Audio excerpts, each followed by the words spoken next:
Welcome to the Washington Watch News Desk. I'm Sarah Holliday with today's top stories. After 2 years of harrowing captivity, all 20 remaining Israeli hostages held by Hamas have been freed. The Israeli military announced the release Monday morning as part of a peace plan spearheaded by President Donald Trump. Under this first phase of the agreement, Israel will release approximately 1,700 Palestinian prisoners in exchange. According to the Hamas media office, the first bus carrying Palestinian prisoners arrived in Gaza early this morning. Tragically, the remains of several deceased hostages are still awaiting return. But for those now safely home, faith leaders are urging prayers as these survivors confront the profound trauma of their captivity.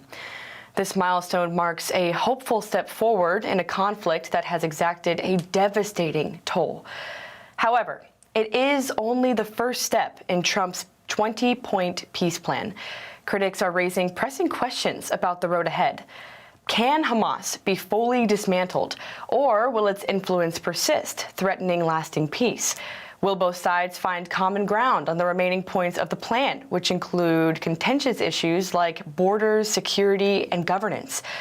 The stakes remain high, and the path to stability is far from certain. Trump claims the war is over, but Israeli Prime Minister Benjamin Netanyahu has not been so quick to say the same. Rather, he explicitly said the war is not over, citing ongoing security challenges and warning that Israel's enemies may strike again. Meanwhile, another war rages on between Russia and Ukraine. The latest development? After discussions with Ukraine's president, Trump is weighing the option of supplying long-range Tomahawk missiles to Ukraine if Russian President Vladimir Putin refuses to end the conflict. We talked about the weapons they need, what kind of weapons. They need Patriots very badly. They'd like to have Tomahawks. That's the step up. They'd like to have Tomahawks. We talked about that. I might have to speak to Russia, to be honest with you, about Tomahawks. Do they want to have Tomahawks going in their direction? I don't think so. I think I might speak to Russia about that. I might say, look, if this war's not going to get settled, I'm going to send them Tomahawks. I may say that. The Tomahawk is an incredible weapon, very offensive weapon. And honestly, Russia does not need that. They don't need that. Yeah, I might tell them that if the war is not settled, that we may very well do it. We may not, but we may do it. I think it's appropriate to bring up. Yeah, I want to see the war settled.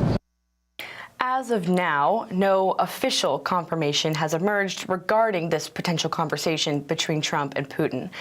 However, the Kremlin has consistently voiced strong opposition to the U.S. supplying Tomahawk missiles to Ukraine, a move that risks escalating tensions in an already unstable conflict.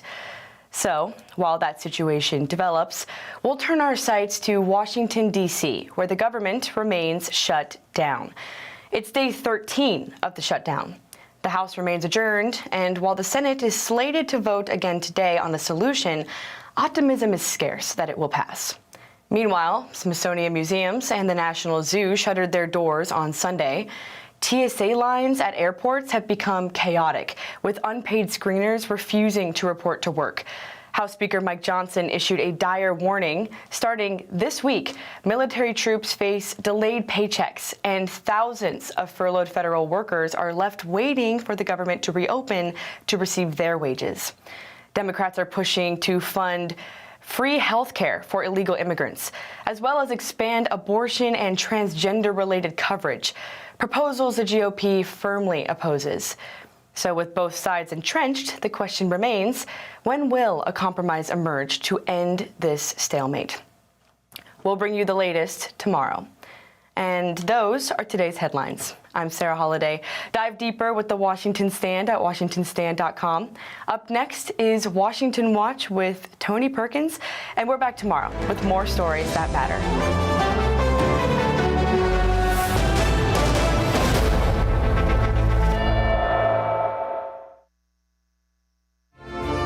From the heart of our nation's capital in Washington, D.C., bringing compelling interviews, insightful analysis, taking you beyond the headlines and sound bites into conversations with our nation's leaders and newsmakers, all from a biblical worldview.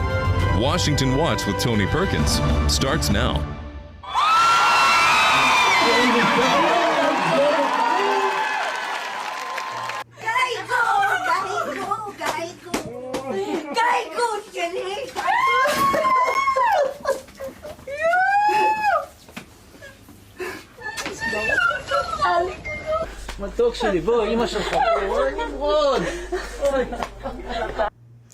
Those were shouts and tears of joy. Joy of answered prayers coming out of Israel. Relief and celebration in Tel Aviv as Hamas released the last 20 Israeli hostages who were still alive. Welcome to this October 13th edition of Washington Watch. I'm your host, Tony Perkins. Thanks so much for tuning in. Well, coming up, 20 hostages freed and a Trump-brokered ceasefire signed in Egypt, the first step toward ending the war in Gaza. But will it bring peace? Will Hamas disarm? Congressman Keith Self of Texas will join us to break it all down. Well, church attendance has been rising, and it has dramatically increased since Charlie Kirk's assassination. But are more people applying biblical truths to the world in which we live? Dr. George Barna joins us with new survey results, which may surprise you.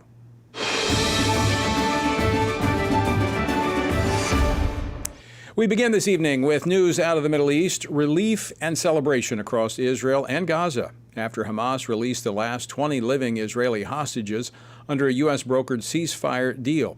In return, Israel freed nearly 2,000 Palestinian detainees back into Judea and Samaria. Joining me now is Washington Stand reporter Casey Harper, who has been following today's main stories. Casey, can you bring us up to speed on the latest out of the Middle East?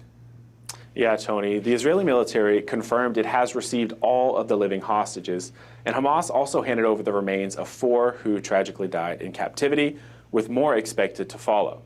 In a speech at the Knesset, President Trump, he hailed the peace deal for Gaza. This is not only the end of a war, this is the end of an age of terror and death and the beginning of the age of faith and hope and of God. I believe that so strongly. This is the historic dawn of a new Middle East. After his speech at the Knesset, President Trump traveled to Egypt for an international peace summit. While there, he signed the Gaza ceasefire deal on camera alongside leaders of Muslim nations and European allies, Tony. Now, Casey, Prime Minister Benjamin Netanyahu did not attend the summit in Egypt. How did he respond to the peace deal? Yeah, Tony. Well, President Trump, he called it a monumental moment in the history of the world, and he laid out this bold vision for Gaza's reconstruction. But Prime Minister Netanyahu, he's more measured in his response. Now, as for his attendance, he reportedly did not go to Egypt due to opposition from the Turkish president, who reportedly didn't want him there, which is an interesting development. But speaking alongside Trump at the Knesset, Netanyahu, he reaffirmed Israel's commitment to peace. A proposal that opens the door to an historic expansion of peace in our region and beyond our region.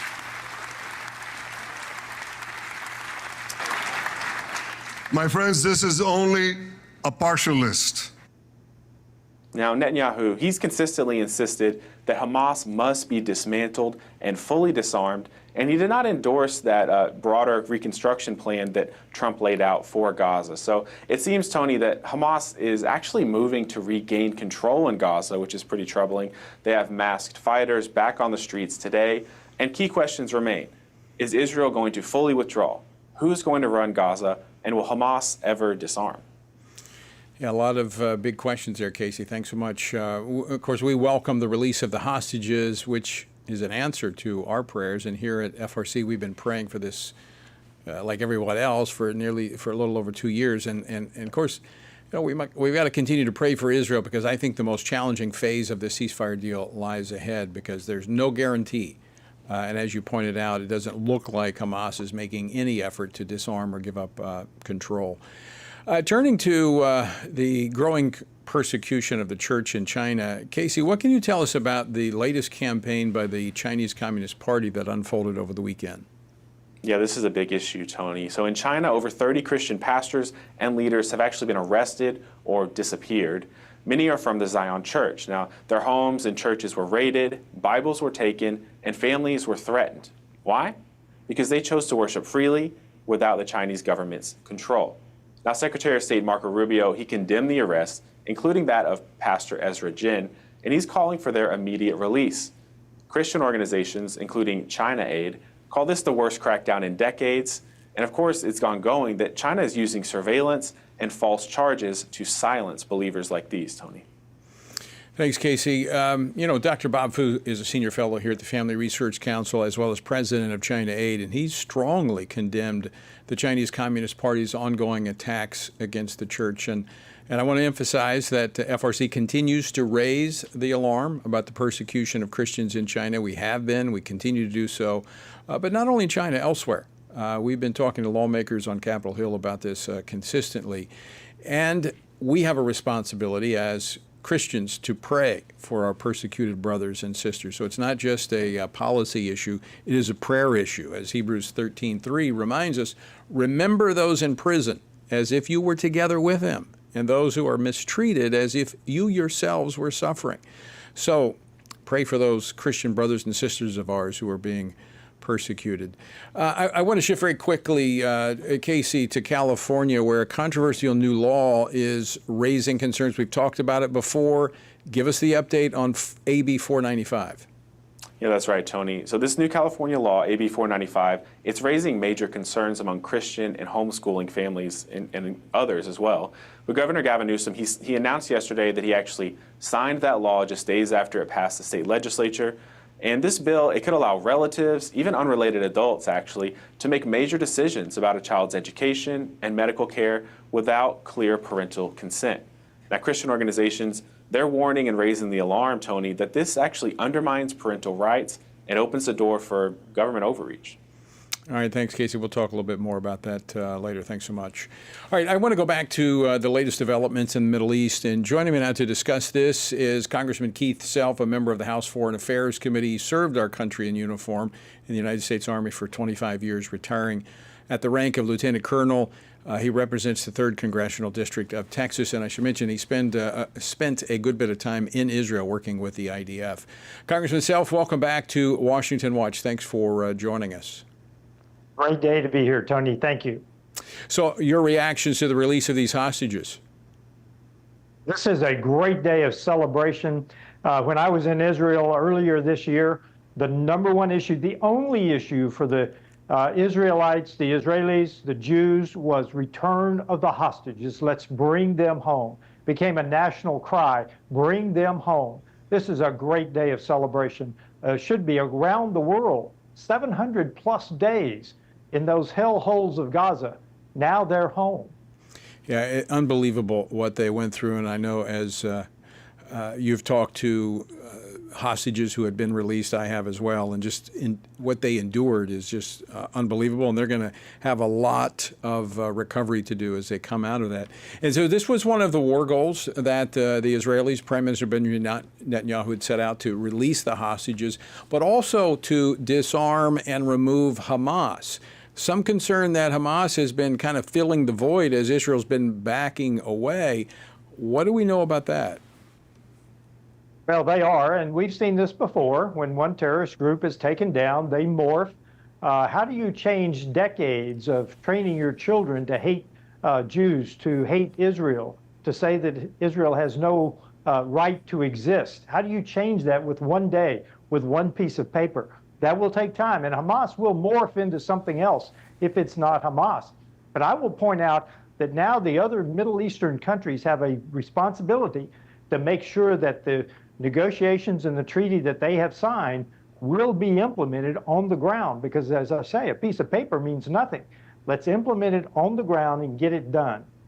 So how optimistic are you that that's going to happen, given that even today, as the countries gathered, the leaders in the region gathered with the president, hosted by Egyptian President El-Sisi, that it was the Turkish president, Erdogan, that basically vetoed the presence of Prime Minister Netanyahu? Well, as chairman of the Europe Subcommittee on Foreign Affairs, I've already held one hearing on Turkey, concerned about Turkey's, a NATO ally, actions in the Middle East, looking to the east. I think this is very concerning, but we can never lose hope, Tony. We need to continue to pray for the peace of Jerusalem. We need to continue to pray that this will hold on the ground. But you asked me how optimistic I am. I have to be optimistic, but as a military planner for decades, I must look at it realistically and say that Hamas will do everything it can to cheat. Let me ask you this question, because we had 20 hostages who were alive were released. We had almost 2,000 Palestinian prisoners that were released, some of them in prison for murder, but they were released not to Gaza. These are coming from Judea and Samaria. They were released to Ramallah. I mean, we're told that the Palestinian Authority and Hamas are not connected, but it appears this deal does connect them. Well, of course it does. If they're released into Judea and Samaria, of course they are. And Israel does this every time there's a prisoner exchange. They release many more prisoners than they receive back. So this is the standard operating of the Middle East. Israel gives more than it gets. Look, it's tried to trade land for peace for 4 times, and now it took President Trump to get this done. But is there concern with these terrorists who have been incarcerated being released into Judea and Samaria, that creates even more instability right there in the heartland? Oh, absolutely. You think these people care what's on that piece of paper? Absolutely not. They will go back to include strapping bombs on themselves. So this is a very dangerous period. And Israel, because it's in Judea and Samaria, Israel needs to be very careful and very watchful of what they are doing. And I'm sure they are. Congressman Self, switching gears here, or just have a couple minutes left. Let's talk shutdown. Government still shut down, coming up day 13. What are we hearing? We're hearing it's going to be a while. On the 18th, they've got the Hate America rally on the Mall. We understand that it will not reopen. The Democrats will not vote for anything until after Hate the America rally on the 18th. So stand by. It's going to take a while longer. Now, I understand some conversations I had over the weekend that the president is working to pay our men and women in uniform, the military, so that they will be paid during the shutdown. We're hearing the same thing. I'm not sure how he's going to do that because funding has stopped. I assume that he is finding funds that will bleed into this fiscal year, and he will use it to pay the troops and take it from other programs. But we haven't heard what programs. We haven't heard exactly how that's going to work. And the speaker today warned that the troops may see a delay in their paychecks. So I think the details of this, as far as I know, are still being worked out, Tony. But the president has committed to it. So let's hope it works, because that is one of the big issues that he can take off the table and put more pressure on the Democrats. All right, Congressman Keith Self, always great to see you. Thanks so much for taking time to join us today. You, Tony. And folks, I want to encourage you, as I do often, to continue to pray for, there's so much to pray about, and that's a part of our mission here at Washington Watch, is not only to bring you news and information, but news and information that can inform your praying, because ultimately we need to appeal to the throne room of heaven to decide many of these issues, because they're beyond our control. Coming up next, FRC has released the results of a new national survey. We're going to talk about it next with Dr. George Barna. Don't go away.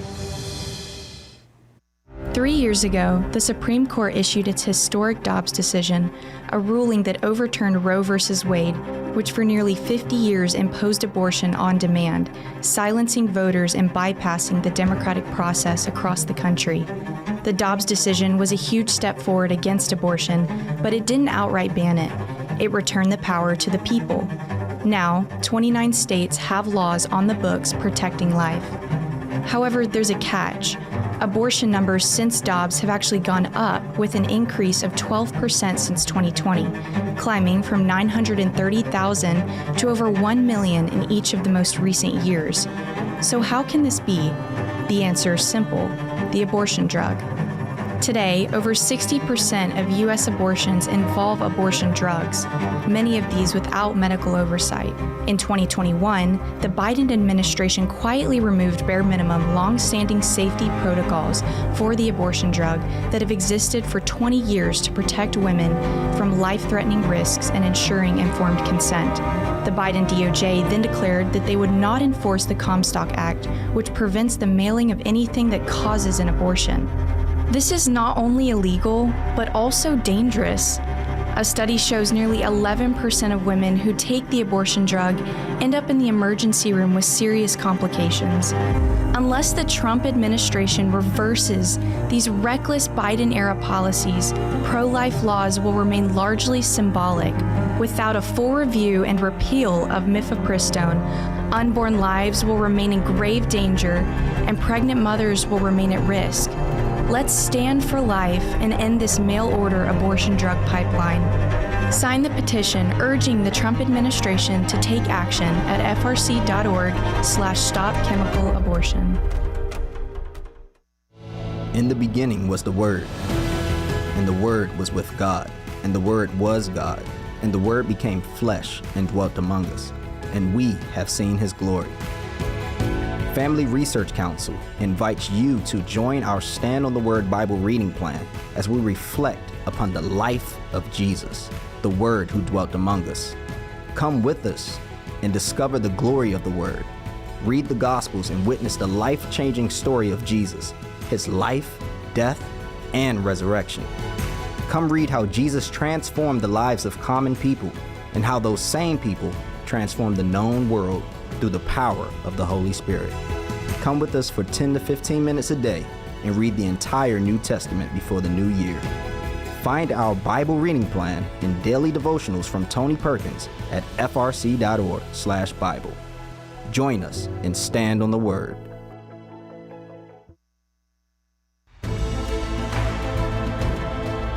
Welcome back to Washington Watch. Thanks so much for tuning in. All right, church attendance has been rising over the last couple of years for some demographics, and it has dramatically increased since Charlie Kirk's assassination. While that is good news, we need to ask, what is this attendance leading to? More biblically grounded Christians? Well, earlier today, Family Research Council, in partnership with the Cultural Research Center at Arizona Christian University, released the results of a new national survey that gauged the opinions of regular churchgoers on various social issues, providing insight into their worldview. So what did we find?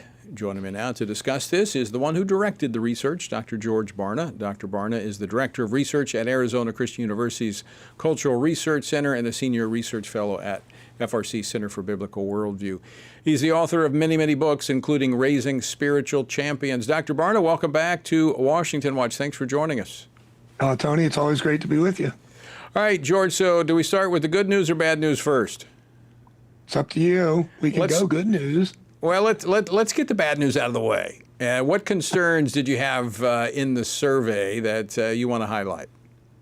Well, there are quite a few things that we took a look at, Tony. We looked at people's faith. We looked at their worldview. We looked at voting patterns, political engagement.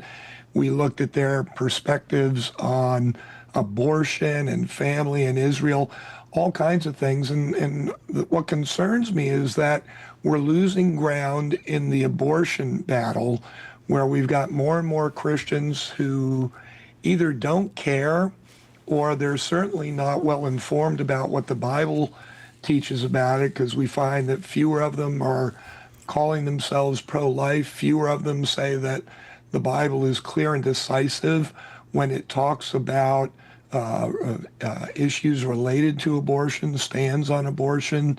We're losing ground in terms of the immorality of engaging in abortion. And with family, there were some things that concern me, such as the fact that a majority of church-going Christians don't even know how to define family.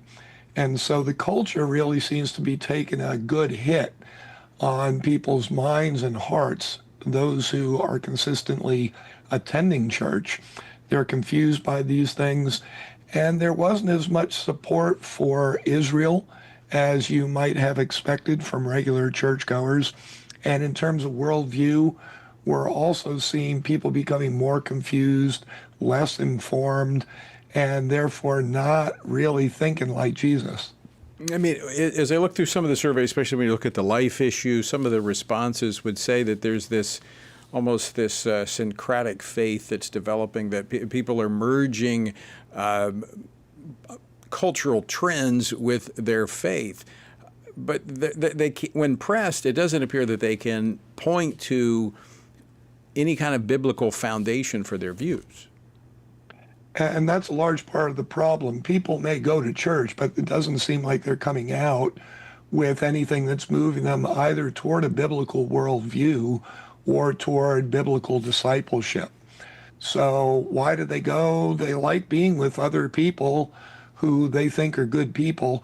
And by the way, that's one of the things that our research is showing, is that 70% of regular churchgoers, 70% of people who are self-identified Christians, 72% of theologically identified born-again Christians say that all people are basically good, which of course is a direct contradiction of Scripture.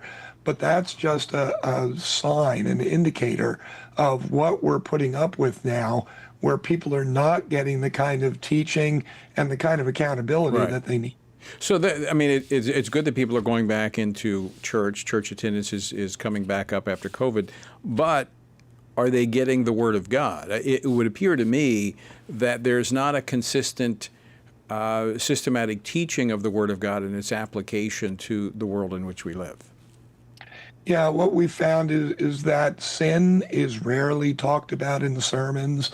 3% of sermons a few years ago, when that was tracked. We don't want to deal with those things. What we are providing people more often than not is kind of self-help lessons. That's not bad, but it's not necessarily moving people closer to Christ. Nor making them witnesses to the truth of God that can provide answers to a watching world. Yeah, I mean, right now, my personal research coming up to a book on discipleship is looking at what's taking place in terms of biblical discipleship. And we've got only about 3% of adults who meet Jesus' 6 criteria for what makes somebody a real disciple of his. And the problem, Tony, of course, as you know, is that we reproduce who we are. Mm-hmm. And so the church today is sending people out into the world saying, you've got to be active, you've got to be participants, go make disciples. They can only reproduce who they are, with 97% of the people in our churches not disciples. That's part of the problem. We're reproducing attenders, but we're not reproducing disciples of Jesus. All right, we just have a couple minutes left, George. Let's get some of the encouraging results from the survey. What did you see in there that say, there's hope on the horizon? Yeah, I mean, of course, we're always trying to look for foundations that we can build on. That's vitally important. And so we did find that 2 out of 3 people know what the definition of a legitimate marriage is. 1 man married to 1 woman. Found that 6 out of 10 say that the Bible is clear and decisive in its teaching regarding religious liberty. And just slightly over half said that it's clear in its teaching about the morality regarding abortion. That's not a great number. It's down from the past, but still we've got a foundation that we can build on there. Found that 6 out of 10 people have an orthodox biblical view of God, and a little bit more than half say that the Bible is the true Word of God. So, it's not a perfect picture, but it's a picture that we can work with. But there are those that want instruction. They're asking for discipleship. And so I think the door is open for pastors and church leaders to begin teaching on these issues. I think the issue here may be one of boldness. What we've found is that pastors and church leaders tend to gauge the success of their church based on attendance, giving, number of programs, number of staff people, and square footage. Jesus didn't die for any of that. Instead, if we were to stand up and say, all right, look, you may not like it, it may be uncomfortable, but this is what it takes to be a follower of Christ. If you're here, we believe you want to be a follower of Christ. Here's the recipe that Jesus gave us for that. Yeah. I'm going to give it to you. Let's run with it. I mean, that's how Jesus called people. He said, deny yourself, take up your cross, and follow me. He didn't candy coat it. He said, there's a cost to following me. George, I think that's the way forward. I think just challenging people. All right, we're out of time. George, always great to talk with you. We're going to unpack this more, I'm sure. So folks, don't go away. We're going to be back on the other side of the break with more Washington Watch. Download the new Stand Firm app for Apple and Android phones today. You can join a wonderful community of fellow believers. We've created a special place for you to access news from a biblical perspective. Read and listen to daily devotionals, pray for current events, and more. Share the Stand Firm app with your friends, family, and church members. And of course, stand firm wherever you go. At Family Research Council, defending the family isn't just a mission, it's our daily calling. Every team member at FRC uses their God-given talents to stand for biblical truth, protect life, and uphold religious freedom. Here at Family Research Council, we face many threats to the family, threats that have been with us for some time. Abortion, the gender ideology threat, the attacks on marriage, the attacks on parental authority, and the attacks on religious freedom. We have to promote, support, strengthen, and incentivize family growth so families take their place in society in a place of honor. I'm defending the family by working in the Center for Biblical Worldview to provide cutting-edge research and resources for pastors, ministry leaders, and Christian parents. Through my work at the Washington Stand, I passionately defend what God has defined for marriage and family. I don't see the Washington Stand as just a place to talk about cultural events. It's a place to share biblical truth. It's a perfect outlet to advance and defend what God has defined as good, true, and beautiful.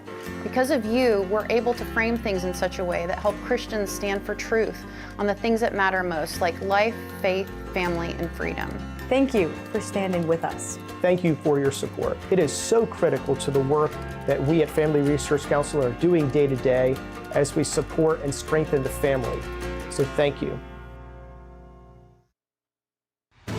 Welcome back to Washington Watch. Thanks for tuning in on this Monday. All right, we're into day 13 of the government shutdown. Of course, today is a federal holiday, so Congress is out. The House is back in their districts. The Senate was on its way out on the weekend, leaving on Friday. And I spoke with House Speaker Mike Johnson about the shutdown for our weekend program this week on Capitol Hill. And I'd like to share a part of that conversation with you right now. Here's how that conversation went. So let me ask you this, Mr. Speaker, because, CRs have become a way of life in Washington. And as you pointed out, trying to change that, get back to something we haven't done over 2 decades, the regular appropriations process. But normally those continuing resolutions contain, what some would call poison pills or something to make them distasteful to the other side, policy initiatives that the majority party puts in. What makes this one unique is that it's actually a continuation of what the Democrats had funded before. It's not a partisan bill from a standpoint of Republicans putting things in the CR. It's such an important point. Thanks for noticing that. It's a nonpartisan bill. In fact, it continues the Biden era spending and policies. The Biden era. Now, we loathe that as conservatives, as Republicans. We're trying to change it. We want to reduce the size and scope of the federal government and spend less money and spend it more responsibly. That's what the appropriations process is intended to bring about. And we're forcing that muscle memory back. It's like pushing a boulder uphill, as I've explained to everybody, but it's happening. We just ran out of time. And people say, well, why didn't you get it done by September 30th? Well, remember, the first 6 months of this calendar was eaten up by the passage of the one big beautiful bill, the reconciliation bill, the Working Families Tax Cut. And so our appropriators were very patient, and they got a little delayed on it, and we just needed more time. We sent it over in good faith, Tony. It's a great thing when the truth and the facts are on your side. We sent over a bare bones document. I could have loaded it up with a bunch of Republican priorities and poison pills, as you said. We didn't do that. I just assumed that Chuck Schumer and the Democrats would do what they've done every year. I mean, they voted 13 times for CRs during the Biden administration. And when we were in the minority party, we never shut the government down over something like that because we knew real Americans would be hurt. But they seem not to care. You've seen what Chuck Schumer said 2 days ago. He said, every day the government is closed is better for us. It is stunning to me that they say these things out loud. He tried to clean up on aisle 5 after that. But that tells you what they really think. He's getting accolades from the far left.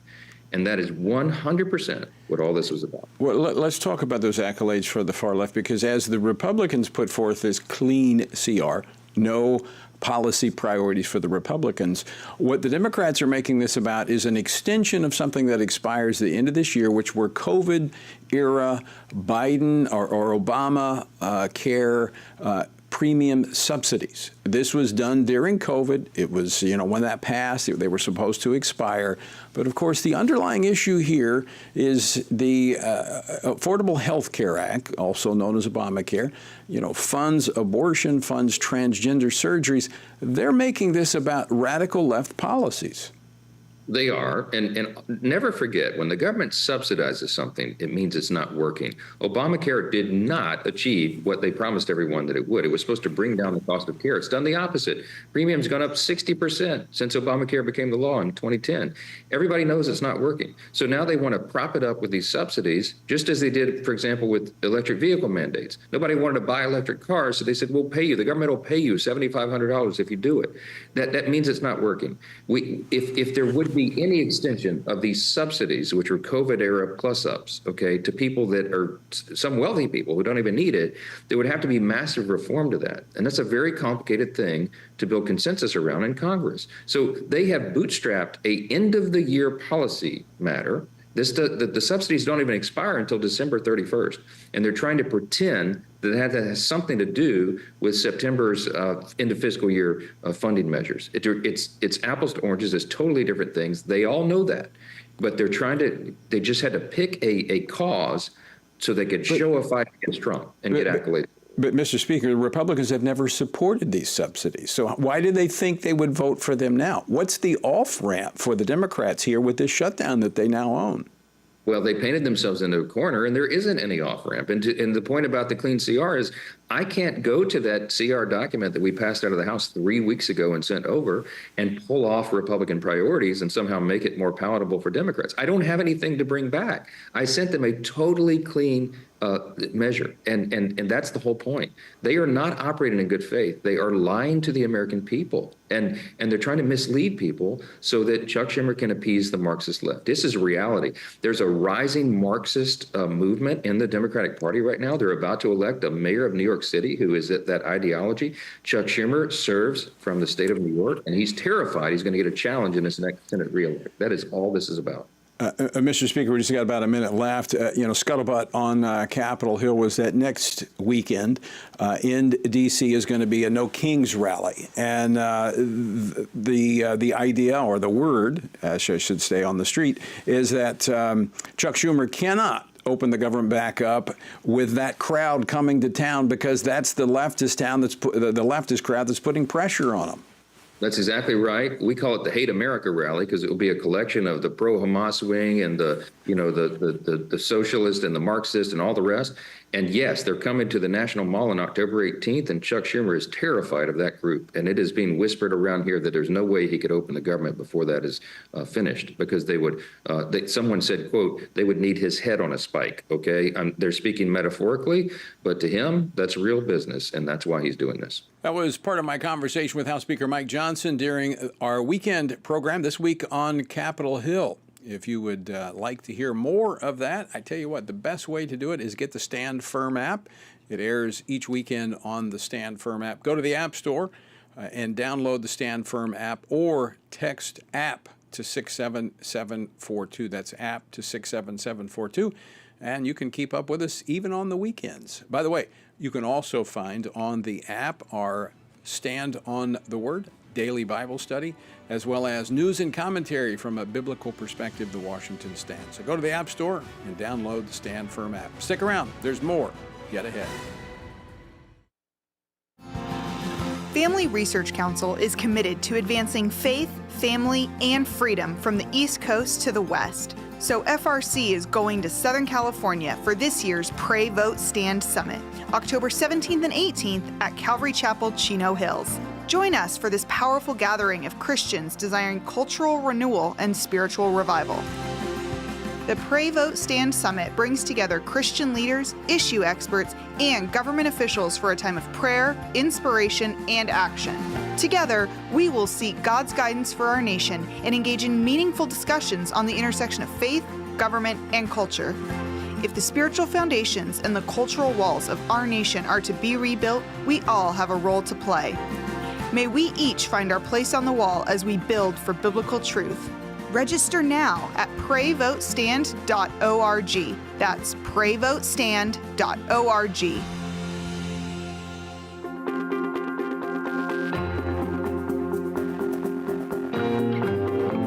Jennifer, it's so exciting to be here with you today talking about our new book, Embracing God's Design. Who is actually going to benefit from reading this book in your view?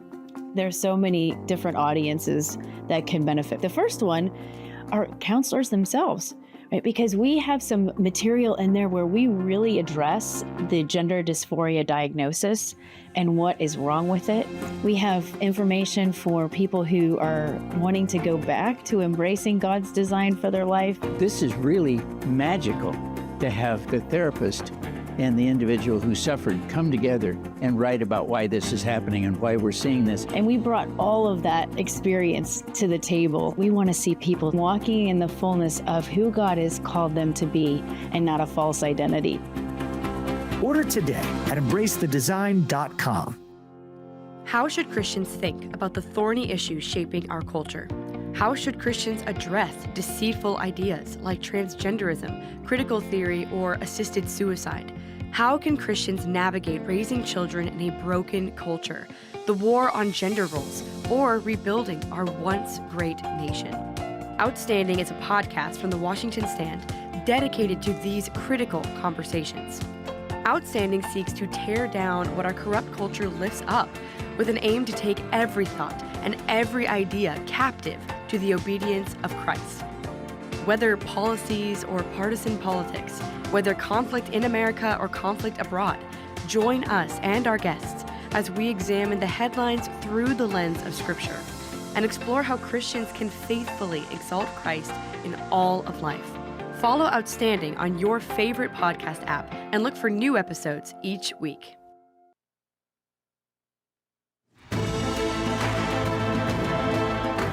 Welcome back to Washington Watch. Thanks so much for tuning in and being a part of the program. All right, it is not too late to join FRC and other like-minded followers of Jesus this Friday at the Pray Vote Stand Summit. I know it's Monday, but Friday will be here before you know it. It's actually taking place at Calvary Chapel, Chino Hills in Southern California. I'm heading there in the morning. I'll be broadcasting most of the week from the studios at Real Life Network. It is October 17th and 18th, Calvary Chapel, Chino Hills. It's such a timely event with all that is going on, not only in the United States, but literally around the world. So to find out how you can be a part of it, go to prayvotestand.org. That's prayvotestand.org. There's still time to register and to be a part of the event. Our word for today comes from Romans chapter 1. For the wrath of God is revealed from heaven against all ungodliness and unrighteousness of men who suppress the truth in unrighteousness, because what may be known of God is manifest in them, for God has shown it to them. For since the creation of the world, his invisible attributes are clearly seen, being understood by the things that are made, even his eternal power and Godhead, so that they are without excuse. God's presence and power are so evident in creation that Paul declares mankind is without excuse for rejecting God. The beauty, order, and design of the created world testify to a creator. Yet the problem begins when truth is not merely ignored, but deliberately suppressed. In verse 21, it says, although they knew God, they did not glorify him as God, nor were thankful. You see, ingratitude darkens the heart. When humanity refuses to acknowledge God, confusion follows. Professing wisdom, people became fools, trading the glory of the incorruptible God for lifeless images. The descent began with suppressing truth, and it ends in spiritual blindness and death. For more on our journey through the Bible, text Bible to 67742. That's Bible to 67742. Well, while much of the world's attention has been on the long-awaited release of hostages held captive by Hamas, there were other developments that deserve attention as well. from church crackdowns in China to the assault on parental rights in California. So here to discuss them with me is our panel for today, Travis Weber, Vice President for Policy and Government Affairs, and Casey Harper, Managing Editor for Broadcast at the Washington Stand. Travis, Casey, thanks for joining me today. Thank you, Tony. All right, obviously the big news out of the Middle East. Casey, we've discussed this at the top of the program, but I want to go beyond the headlines. Now, we're thrilled about the hostages. I've met with many of the hostage families and with some of the hostages that have been released. In fact, we've hosted some here at FRC. But beyond the celebration, there is still a lot to do. Now, it's clear that Israeli Prime Minister Benjamin Netanyahu understands this, because in a televised address last night, he said, quote, "The campaign is not over," warning that Israel still faces very big security challenges. He said some adversaries are trying to recover to attack us again. So how are those comments being interpreted in the wake of the hostage release? Yeah, well, Tony, those are I'm raising some eyebrows for sure. And I think there's honestly a little bit of confusion right now where we're asking the question, how does what Netanyahu is saying line up with President Trump? And I think it reflects some behind the scenes ongoing dialogue and tension between the U.S. and Israel, not fighting, but tension between what are the details, the devil's always in the details of this peace plan. What's it actually going to look like as it works out? Of course, famously, Hamas did not agree to the full peace plan. They only agreed to part of it. And there was an Axios report that the White House denied about a conversation between Netanyahu and President Trump where they sort of had a spat where President Trump was frustrated that Netanyahu wasn't more excited about the partial acceptance of this peace plan. And so the hostages coming back is great. Of course, President Trump is spiking the football, and Netanyahu has sort of come around in his public rhetoric saying this is good, that there is going to be peace. And he used the word hopefully will be peace for years to come. And I think that's pretty reflective of where Israel is right now. Hopefully, this is going to work out well. Travis, of the stated war goals that Israel had in this war with Hamas, number one was to get the hostages back. That's now happened. At least the live hostages are back. Second was to eliminate Hamas and ensure that Gaza was not under the control of the Islamists any longer. What we've seen, reports today, Hamas has started deploying armed fighters and police across parts of Gaza as Israel withdraws. And this is an attempt to apparently reassert authority in devastated areas of the territory. Yeah, no, exactly that. So if the goal is to not have them exert control, it is, I would argue, one of the definitions. It's part of the definition of control to have armed men on the streets giving orders and backing up those orders with the force of weaponry and lethal force. So by that definition, they're in control of parts of it. And there appears to be a struggle for control, perhaps in other parts. But that should remind us all that, when Israel is withdrawing, they're leaving a vacuum. And into that vacuum swept Hamas 20 years ago, and they're now sweeping into it once again. But is this possibly, the first step on a multi-step journey? I mean, it's got to start somewhere, and we certainly applaud the work that the president has done. But there were some other disturbing developments as the president left to go to Egypt for a summit of all of the Islamic partners, all the Arab partners here, being hosted by President El-Sisi of Egypt. Last minute, this is according to news reports, last minute reports was that the president wanted Prime Minister Benjamin Netanyahu to attend, but he was prevented from attending because of objections by Turkey's President Erdogan. Travis? Yeah, I mean, Tony, this is disturbing because on the face of it, if you look at that table today, you had Trump in the United States, then along with Qatar, Egypt, and Turkey at the prominent seats on that table, purportedly to broker a peace between Israel and Hamas. So that would assume a neutral arbiter. So why would a neutral arbiter refuse the presence of one of the parties for which they are supposedly playing arbiter and mediating the peace? Doesn't make any sense. Only makes sense if they're not actually a neutral arbiter, they're not a neutral mediator, and they desire to put their finger on the lever of this scale in some direction. And we have plenty of evidence of that in other regard, that Turkey and Qatar were aligned with Hamas than being a neutral mediator in this case. I want to play a clip of the president. He spoke before the Knesset this morning, our time. And I want to play clip number 3. This is not only the end of a war, this is the end of an age of terror and death and the beginning of the age of faith and hope and of God. It's the start of a grand concord and lasting harmony for Israel and all the nations of what will soon be a truly magnificent region. All right, Travis, I'll give you the first crack at that. What are your thoughts? Tony, I think we all wish for that to be true, but we can't say it's true when we have obvious challenges to deal with, notably Hamas's refusal to really comply with the conditions and the spirit behind the conditions of this supposed peace. And so we must address those and recognize, as the president is doing in a larger sense, that God is the only one who can really, truly ever bring total peace to that region. And Tony, I'll just say, of course, we're celebrating the fact that the hostages have returned, absolutely. But there were 3 lawmakers, at least, members of the Knesset, who protested President Trump's speech there today and did not attend because they feel so strongly that this will not bring peace, and they feel so strongly that this is allowing Hamas to remain, to rearm, and to bring future carnage and death to those in Gaza and Israel alike. Casey?